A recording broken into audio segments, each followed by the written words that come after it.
युवा खिलाड़ियों के खेल को निखारने और उनको खेल की बारीकियों को सिखाने के लिए युवा कल्याण विभाग ने पूरे प्रदेश में ग्रीष्मकालीन प्रशिक्षण की शुरुआत की है। ये प्रशिक्षण 1 मई से चलाए जा रहे हैं, लेकिन अशोकनगर जिले के मुंगावली में आयोजित हो रहे शिविरों में मनमानी और लापरवाही से न केवल ये शिविर अनदेखी का शिकार हो रहे हैं, बल्कि खिलाड़ियों के शरीर से खिलवाड़ करते नजर आ रहे हैं। चौंकाने वाली बात यह है कि खेल युवा कल्याण विभाग के मंत्री और जिम्मेदार भले ही खेलों और खिलाड़ियों को आगे बढ़ाने के लिए करोड़ों का फंड देने की बातें करते हों, लेकिन मुंगावली के समर कैंप से ग्राउंड पर डालने वाला चूना भी छोटे छोटे खिलाड़ियों को अपने पैसों से लाकर डालना पड़ रहा है।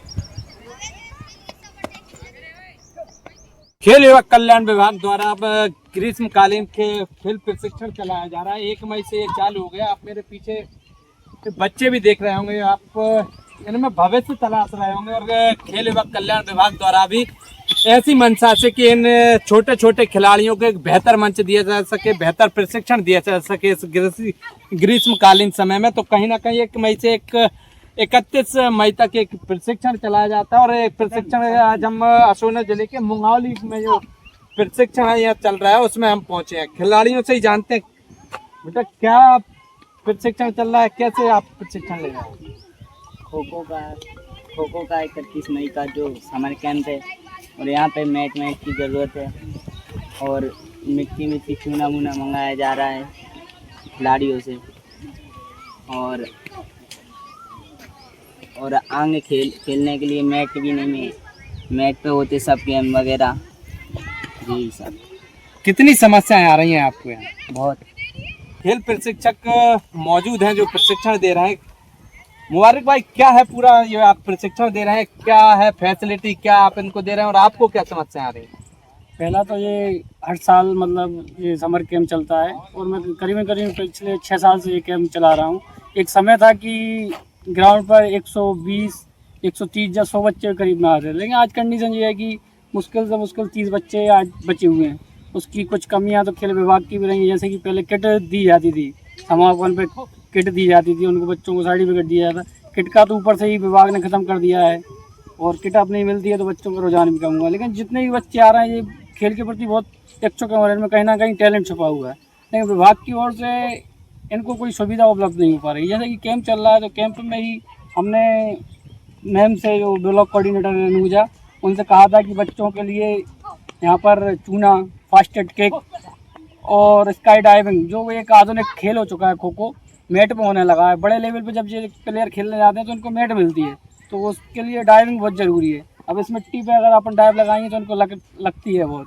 कोच मुबारक खान थे जो वो खो खो के एक अच्छे प्रशिक्षक हैं। लगातार 6 सालों से खेल विभाग के जो ग्रीष्मकालीन खेल प्रशिक्षण चलाए जाते हैं, उनमें लगातार ट्रेनिंग दे रहे हैं बच्चों को। लेकिन आप इनकी पीड़ा समझ सकते हैं, इनका मानदेय तो कम दिया जा रहा है, साथ ही साथ बच्चों को इस ग्राउंड में चूना भी नहीं, टर्फ की तो अलग बात है, सिर्फ चूना भी यदि डलता है तो इन बच्चों के पैसों से डलता है। क्या समस्या है विनोद भाई? सर, जो बूसू गेम है वो बगैर मैट के नहीं हो सकता, और मेरे हिसाब से यहाँ पे मैट रखे हुए हैं 200 से 250, तो वो अभी तक किसी को उपलब्ध नहीं कराए गए। अगर उपलब्ध कराने के लिए बोलते हैं तो बोलते हैं कि इनसे लेटर इशू करवाओ, उनसे लेटर इशू करवाओ। तो वो लोग हम किसी से लेटर का बोलते हैं तो बोलते हैं हमें थोड़ी ना मैट मिल रहे हैं, मैट तो खेल विभाग के हैं, तो खेल विभाग का काम है, तो वो ऐसा करके मना कर देते हैं। और हमेशा बगैर मैट का कोई बच्चा नहीं खेल सकता, और उसमें इंजरी ज़्यादा होने की प्रॉब्लम रहती है, हमेशा ज़्यादा रहती है। तो इसलिए ना तो बच्चे रुझान देते हैं, ना पेरेंट्स रुझान दे रहे हैं। हर पेरेंट्स चाहता है कि बच्चे को चोट ना लगे, और बच्चे मिट्टी में नहीं खेल सकते।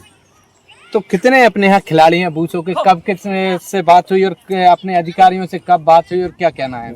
मेरे से पहले मुबारक ने ही बात की है। मैंने मैट के बारे में, मुबारक ने बोला मैं मैट की बात करता हूँ तो मैं ही मैट ले लूँगा, मैंने बात नहीं की। लेकिन हाँ, मुबारक ने 3 से 4 बार बोल चुके हैं रेणु मैम से कि मैट दिलवा दो, मैट दिलवा दो, तो रेणु मैम मना कर देती हैं या लेटर जारी करने का बोलती हैं। तो वही समस्या आती है हर बार कि कोई लेटर जारी नहीं करता और वही मैट नहीं मिलते, इससे कई बच्चों को चोट भी लगी है। अपने यहाँ से अच्छे खिलाड़ी भी निकले हैं, जैसे नियाज सरवैया है और श्रुति सरवैया है, वो भी यहीं से खेल के हुए निकले हैं। उन बच्चों ने अब मेहनत की, मिट्टी में खेले, तो अच्छे लेवल पे हैं। लेकिन अब मैट नहीं मिलते तो बच्चे और अच्छे लेवल पे नहीं पहुँच रहे हैं।